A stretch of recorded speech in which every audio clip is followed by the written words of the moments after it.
আমি য'ত জন্ম হৈছিলো সেই আই অসম, আই মানে মা অসমৰ জয় হওক, বুজিলে? মই কেলে সঞ্চালকৰ এলেকালৈ আহিলে সদায় জয় অসম দিওঁ জানেনে নাই? হিমন্তই কয় বোলে মুছলমান মানুহবিলাকে বোলে অসমতকৈ পাকিস্তানক বেছি ভাল পায়, হয়নে নকয়? এনেকৈ হয়নে নকয়? মই সদায় দেখুৱাই থাকোঁ যে মুছলমানে নিজৰ মাতৃভূমি অসমক ভাল পায়। ভাল পায়নে নাই বোলে? পায়নে নাপায়?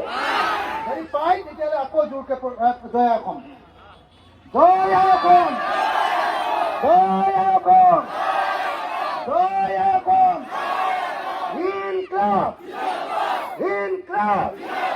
হিন্দু মুসলমান এক হোক, হিন্দু মুসলমান এক হোক, হিন্দু মুসলমান এক হোক, হিন্দু মুসলমান এক হোক।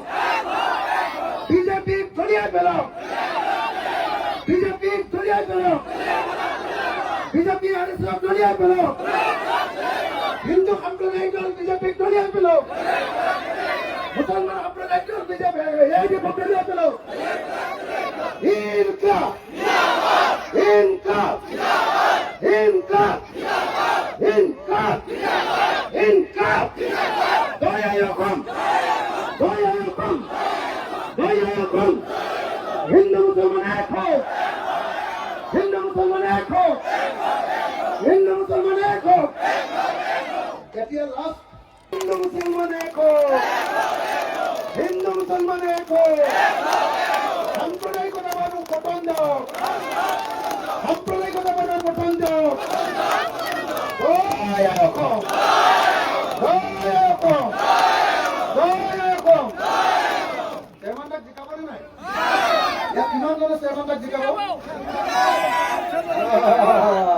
জিকাটো খেলাংগে, জিকাটো খেলাংগে চেয়াৰমেনে। তেতিয়াহ'লে অখিল গগৈৰ লগত এজন MLA হৈ গ'ল, সঁচাকে হ'লনে নাই? পিছত আকৌ উল্টা পুল্টা হ'ব নেকি? পিছত উল্টা পুল্টা কৰিব নেকি? এতিয়া ইয়াত থিয় বসকৰ পিছত যদি ভোট নিদিয়ে মৰিলো আৰু, সঁচাকে কওক। আটাইতকৈ মই কিন্তু এটা কথা কৈছিলো দেই, গোটেই মুছলমান বিধায়ক সংখ্যালঘু বিধায়কবিলাকৰ ভিতৰত আটাইতকৈ দমদাৰ বিধায়ক কিন্তু চেয়াৰমেনে, চেয়াৰমেন দা, বুজে নাই?